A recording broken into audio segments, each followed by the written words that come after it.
Olá, gente, vamos continuar aqui com nossa aula de mandado de injunção. Estamos fazendo a nossa peça, mandado de injunção coletivo. Bota na tela aí, produção. A gente está trabalhando com esse enunciado desde o bloco passado, né? Na cidade de Belo Horizonte, existe um grande bairro chamado Venda Nova. O bairro é afastado do centro urbano, mesmo não obtendo nenhum investimento. Por parte do governo municipal, passou por grande desenvolvimento e crescimento. Os moradores do bairro de Venda Nova, indignados com a falta de investimentos públicos, constituíram uma associação com o propósito de apoiar a criação da cidade de Venda Nova, tornando-a independente de Belo Horizonte. Todavia, em razão da não regulamentação da Lei Complementar Federal, a criação do município de Venda Nova restou prejudicada. A Associação Pró-Município de Venda Nova, criada pelos moradores do bairro de Venda Nova, constituída há 3 anos, cuja finalidade é o apoio ao desenvolvimento da futura cidade, procura seus serviços advocatícios para que seja dado início aos demais procedimentos necessários à criação do município de Venda Nova. Na qualidade de advogado da associação, elabore a peça cabível. Então, vem cá, gente. Tá tranquilo para a gente, estamos diante de um caso concreto. O foco aqui é no exercício do direito não regulamentado, ok? Então, tá tranquilo. Tem nada de EDO aqui. Dá para a gente fazer o mandado de injunção coletivo tranquilo, sem maiores problemas, ok? Então vamos trabalhar a peça. Espera aí, produção, só um instantinho. Vamos trabalhar a peça. Tá aí na tela para vocês, ok? Tudo bem? Então, preparem aí o vademecum, prepare tudo, porque nós vamos fazer essa peça aí agora. Tá vendo? A associação... Vamos lá, primeiro começa pela competência, né? Excelentíssimo senhor doutor, ministro-presidente do Supremo Tribunal Federal. Aí vocês vão saltar um espaço de 5 linhas, né? E por que excelentíssimo senhor doutor, ministro-presidente do Supremo Tribunal Federal? A gente já viu isso, gente. Artigo 102, inciso 1, a linha Q de queijo da Constituição Federal. Mas nós vamos guardar essa informação, nós vamos guardar esse dispositivo, porque lá na frente dessa peça, quando a gente falar de cabimento, nós vamos ter que explicar por que que é essa competência, por que que é o STF. Quando a gente falar de competência, nós vamos ter que falar desse artigo também, ok? Então vamos lá, vamos começar o preâmbulo aí. A associação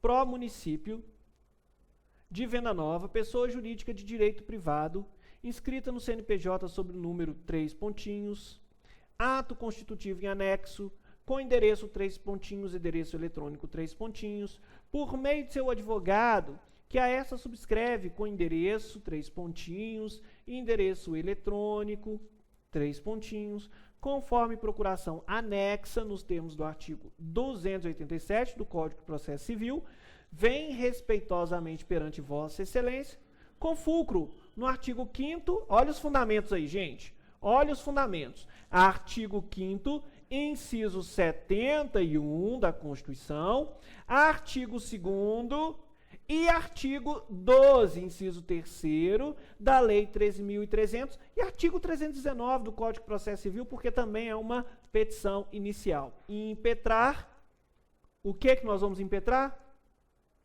Mandado de injunção coletivo. Olha só. Vocês vão escrever mandado de injunção coletivo numa única linha, não precisa nem saltar não, mas uma linha deve ser destinada ao nome iuris da peça. Lembrem-se que a identificação do nome da peça, a identificação da peça se dá pelo nome dela, nome iuris, ou pelos fundamentos, ok? Então, vamos deixar aí todos os fundamentos possíveis. Vocês já viram que nós colocamos aqueles fundamentos constitucionais, da Lei 13.300, inclusive o 319 do Código de Processo Civil. Mas, como nós somos perfeccionistas, nós queremos acertar tudo, é claro que também nós vamos colocar o nome da peça correto, que aqui, mandado de injunção coletivo, ok? Em face do Congresso Nacional, e pulei aqui, peraí. Em face do Congresso Nacional, do jeitinho que pede o CPC, hein, gente? Em face do Congresso Nacional, pessoa jurídica, inscrita no CNPJ sobre o número 3 pontinhos, com endereço 3 pontinhos, endereço eletrônico. E, vamos colocar aqui, ó, e nome. Por que nome? Porque eu não vou informar dado, né? Hoje o presidente é o Michel Temer, mas eu não vou escrever lá Michel Temer. Não vou escrever, porque senão eu vou estar inventando dado, e se eu inventar dado, eu vou identificar a minha peça e eu vou tirar 0. Então, nome, porque é pessoa física, e estado civil, brasileiro, né, gente, que presidente da República tem que ser brasileiro. Olha o cargo dele, ó, presidente da República, inscrito no CPF, porque é pessoa física, sob o número 3 pontinhos, RG sob o número 3 pontinhos, com endereço 3 pontinhos, endereço eletrônico, pela não edição de norma regulamentadora, inviabilizadora de direito constitucional, conforme demonstrado a seguir.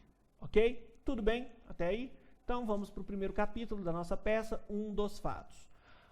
Resumir bastante. Os associados da impetrante pretendem dar início aos procedimentos para que o bairro Venda Nova venha a se tornar um município independente, desmembrando-o do município de Belo Horizonte. Todavia, tal direito não pode ser exercido em razão da ausência da lei complementar federal não editada pelo Congresso Nacional. Ponto. É isso. Essa é a nossa peça. Nossa peça se baseia apenas nessa informação. Não precisa colocar falta de investimento. Isso aí vocês vão ocupar a linha da peça de vocês, tá? O foco, o fulcro central da nossa peça está simplesmente na edição da lei, da não edição da lei complementar federal, que está inviabilizando esse exercício. Olha só, veja que a gente escreveu aqui, ó, tal direito não pode ser exercido, ok? Em razão da ausência da lei complementar federal. Tudo bem? Beleza, então podemos partir para o título 2, do foro competente e da legitimidade. Bom, a competência para julgamento e processamento da ação, olha lá, o que eu falei com vocês. Se dá pelo legitimado passivo em consonância com o artigo 102, inciso 1, a linha Q, da Constituição Federal, que diz: cabe ao Supremo Tribunal Federal processar e julgar o mandado de injunção quando a norma regulamentadora for atribuição do Presidente da República e do Congresso Nacional. Beleza, citei o dispositivo e agora lá, ó, vou explicar, vou relacionar o nosso caso. É o caso. Há uma omissão legislativa de competência de lei complementar federal nos termos do artigo 48, inciso 6º da Constituição Federal de 88. De tal modo, cabe ao Congresso Nacional, com sanção do presidente, não exigida esta para o especificado nos artigos 49 e 51, dispor sobre todas as matérias de competência da União, especialmente sobre incorporação, subdivisão, desmembramento de áreas, de territórios ou estados, ouvidas as respectivas assembleias. Ok, tudo bem. No tocante à legitimidade ativa, a impetrante, aí agora eu vou explicar, né? É a associação que atua em substituição processual dos seus associados. A impetrante obedece aos requisitos inseridos, ó, no artigo 12, inciso 3º. Veja que eu já citei, falando de legitimidade ativa, eu já citei o dispositivo da nova lei, que justifica a legitimidade ativa da associação. Ok? Pois está constituído em funcionamento, ó, olha só, há 3 anos. Tiago, isso aí é o quê? Isso é dado que eu inventei? Não, gente, isso está no enunciado, ok? E possui finalidade ligada ao direito de seus associados, conforme seu estatuto, sendo desnecessária autorização especial e, portanto, legitimada ativa. Veja que eu relacionei, eu escrevi, eu não apenas coloquei o fundamento, tá? Vocês não podem só colocar o fundamento e copiar o que está escrito Vem cá, traz aqui para mim. Presta atenção, gente, isso é muito importante. Às vezes, é tranquilo a gente achar os fundamentos. Aí, vai o candidato e só pega o artigo e copia, ele não justifica, ele não explica que é cabível ao caso, que é pertinente ao caso. Tomem cuidado. Ah, professor, eu vou escrever o texto do artigo. Tá, você pode fazer isso.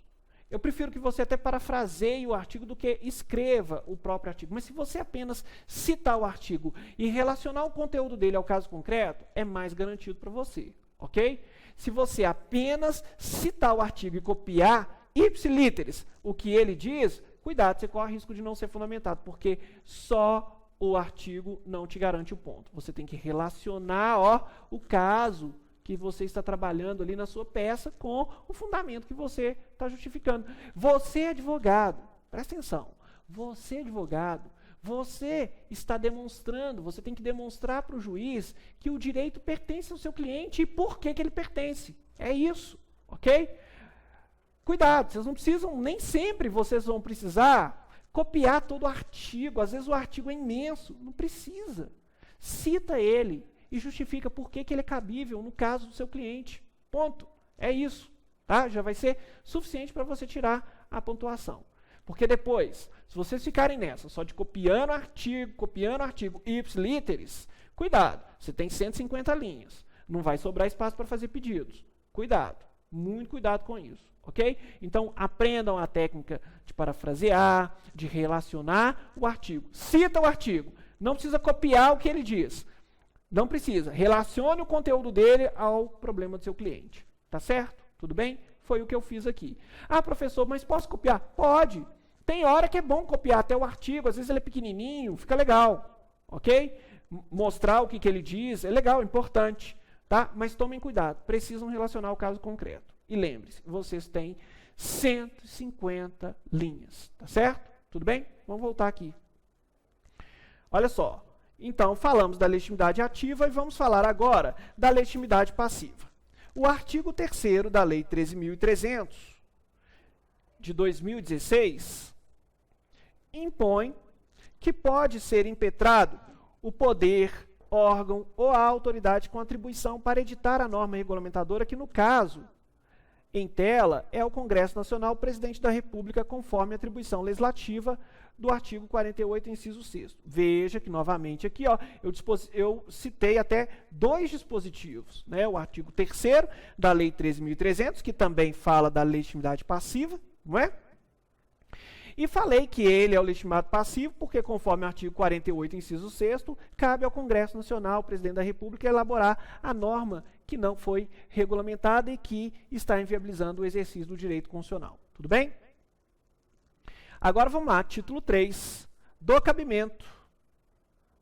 Então a gente vai explicar por que cabe a ação, por que é mandado de injunção e não ADO, por que é mandado de injunção e não mandado de segurança. É para isso que serve o cabimento, ok? Para justificar por que é essa ação. Olha só o que diz o artigo 5º, inciso 71. Vamos lá, vamos começar o texto aqui. Ó.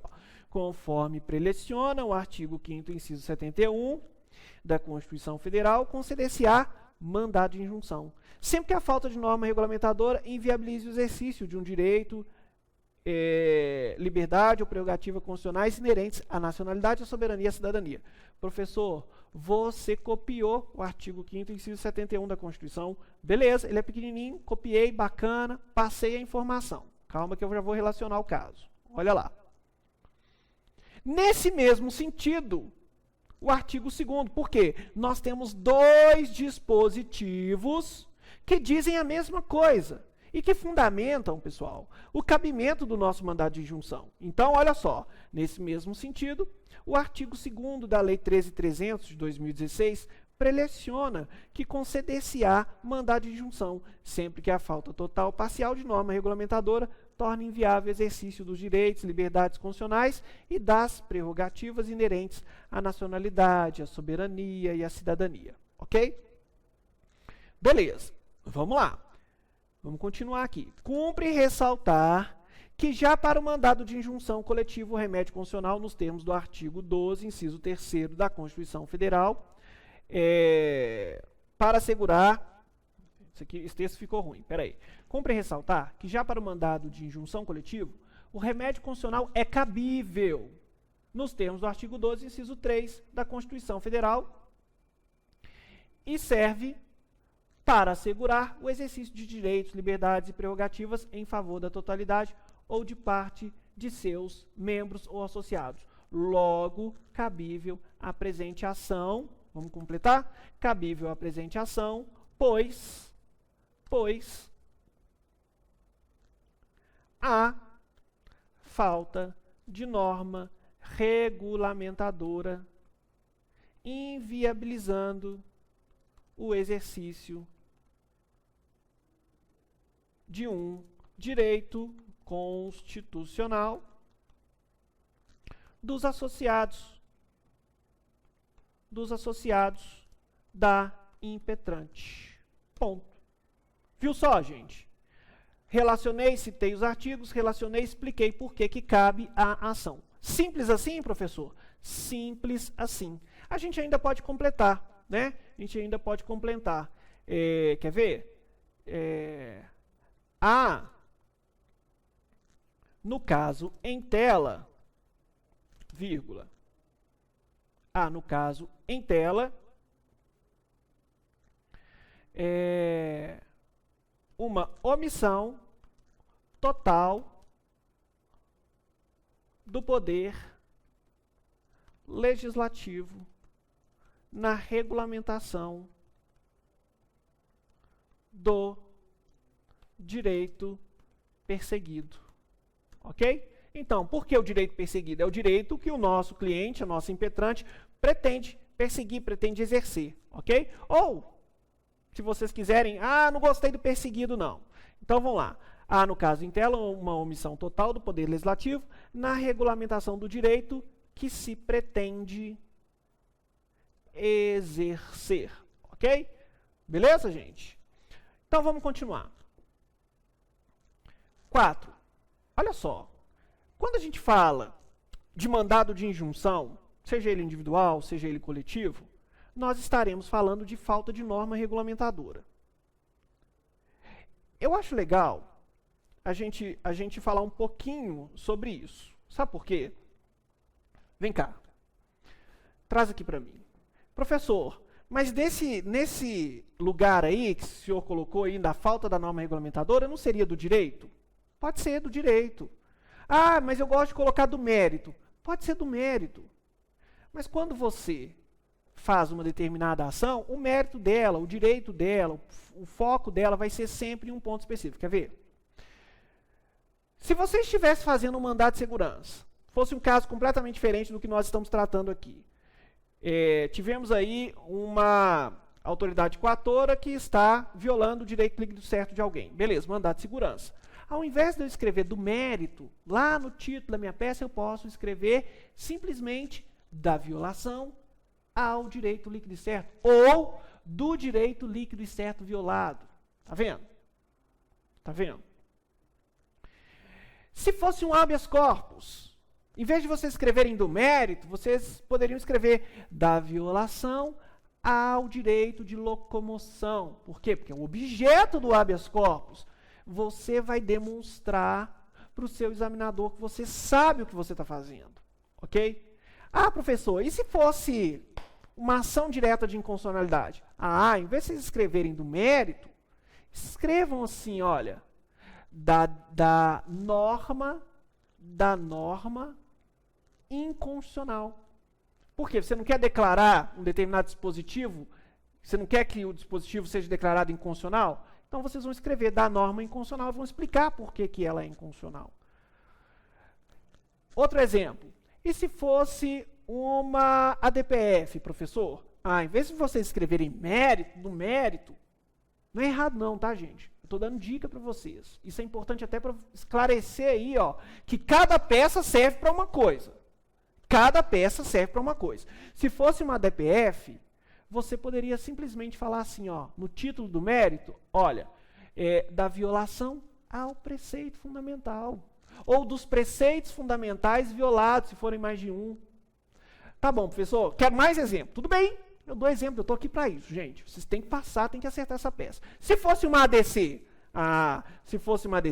esse título aí, que é o do mérito, seria da constitucionalidade da norma. Ora, você não quer que a norma seja declarada constitucional, por estar em harmonia com o texto constitucional? Então, se você quer isso, na ADC o mérito seu é da constitucionalidade da norma.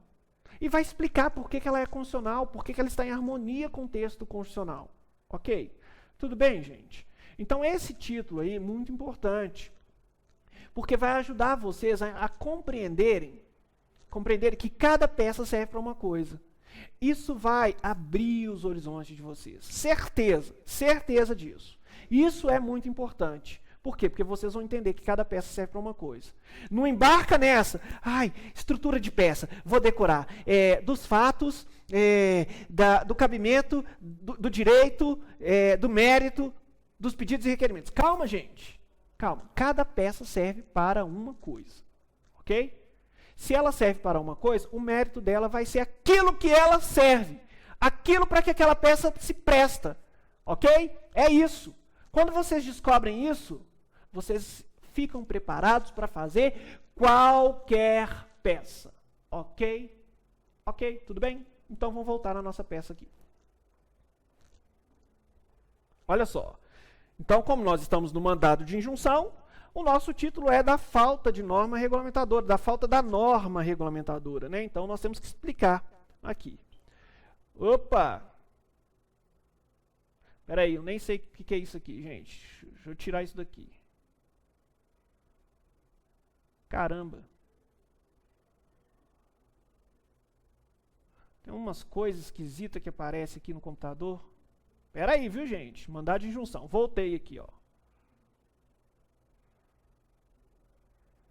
Que coisa chata, hein? Bloquear. Isso, beleza, vamos continuar. No presente mandado de injunção coletivo, temos que os associados da impetrante estão impedidos de exercer o seu direito previsto no artigo 18, parágrafo 4º, que prevê o desmembramento de município em razão da não edição de lei complementar federal. É tão somente isso que esperam para que seja dado início aos demais procedimentos consoantes do artigo 4º.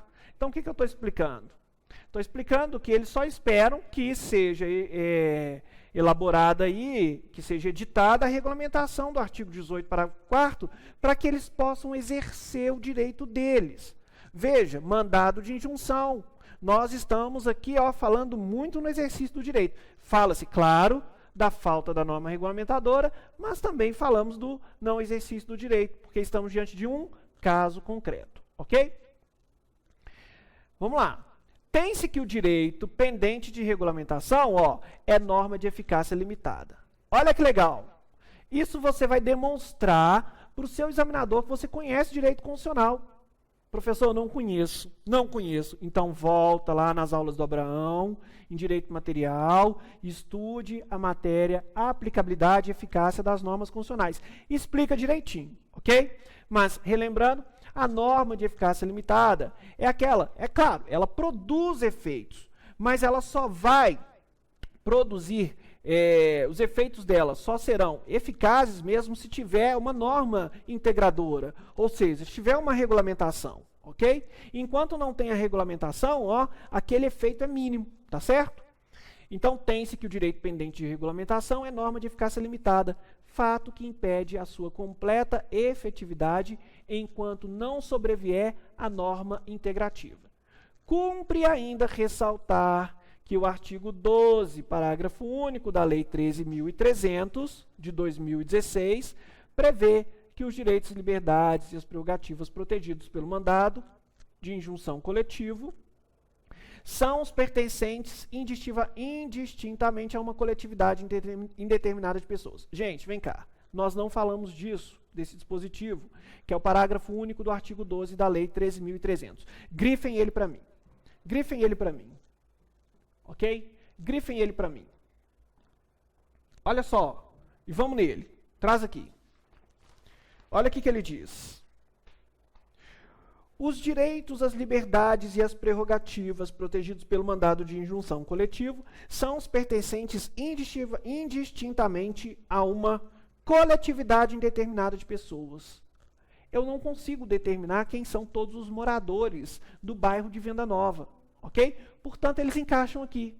Eles são uma coletividade indeterminada de pessoas que pretendem fazer com que o município de Venda Nova que o bairro de Venda Nova se torne um município independente, ok? Tudo bem? Que se desmembre de Belo Horizonte, tornando-se um município independente. Eles encaixam aqui, nessa coletividade indeterminada de pessoas, ou determinada por grupo, classe ou categoria, ok? Muito importante esse parágrafo único, pode vir, inclusive, como questão aberta aí para vocês. Ok? Tudo bem? O meu tempo acabou, nós vamos continuar. Continue com o Vademecum aberto, nós vamos continuar no próximo bloco, terminando o restante dessa peça. Ok? Lembrando que essa peça, ela está disponível para vocês aí no material complementar na sua área do aluno. Ok? Então, um abraço, até já. A gente vai terminar isso aí. Tchau, tchau.